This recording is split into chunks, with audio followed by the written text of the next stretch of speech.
இந்த சிலிண்டர் தட்டுப்பாடுனால இப்போ உணவகங்கள்லாம் மூடப்படுதுங்க. நம்ம பெங்களூர்ல நேத்து இன்னைக்கு காலையிலேருந்து பெங்களூர்ல பல உணவகங்கள் மூடப்பட்டிருக்கு.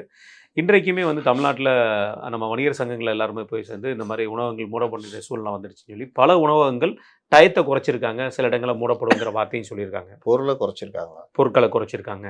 நெறைய விஷயங்கள் இது வந்து மிகப்பெரிய லெவல்ல அவங்களுக்கும் எத்தன நாளு? இன்னும் 2 நாள் தாழ முடியும். அப்புறம் இதுல என்னென்ன நடக்கும்னா, வாடகை, ஆமா. ஊழியர் சம்பளம். சம்பளம். பல பேர் அனுப்பிச்சுருவான். "நீ கிளம்பு" அப்படின்ருவான். அவன் எங்க போவான்? தெரியாது. பேச்சுலர்கள் பெரும்பாலும் ஹோட்டல் நம்பி இருக்கிறவங்க. இருக்காங்க. அப்புறம் அந்த தெருவோர கடைகள், ஃபாஸ்ட் ஃபுட்டு எல்லாம் முடிஞ்சது கதை. Zomato, Swiggyன்னு இத நம்பி இருக்கிற Zomato, Swiggy ஊழியர்கள், ஊழியர்கள். அவர்கள் கதை. அவர்கள் வருமானம் போயிடும். வீட்ல சாப்பிடாம பெரும்பாலும் தங்கி இருந்து வேலை செய்ற எல்லாருக்கும் பாதிப்பு. பாதிப்பு. வீட்டில வந்து சிலிண்டர் யூஸ் பண்றவங்களுக்கு இப்போதைக்கு பாதிப்பு இல்ல. பாதிப்பு இல்ல. அதுக்காக தான் இந்த உணவுப் பொருள் தடை சட்டத்த தடை. அமுல்படுத்தியிருக்காங்க. இவங்களுக்கு தான் ஃபர்ஸ்ட் பிரியாரிட்டின்னு. ஏன்னா ஒரு குடும்பம் சாப்பிடும்.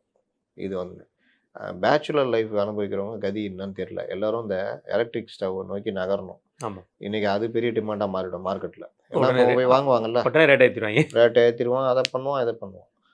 மாற்று எரிபொருள பத்தி யோசிக்கணும் அப்படின்றது வந்து இப்போ கொஞ்சம் எல்லாரும் பேச ஆரம்பிப்பாங்க. அது ஆக்சுவலா பேசணும்.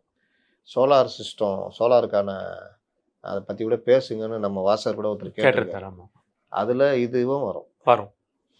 நமக்கான மாற்று எரிபொருளான ஒரு இதுவும் வரும்.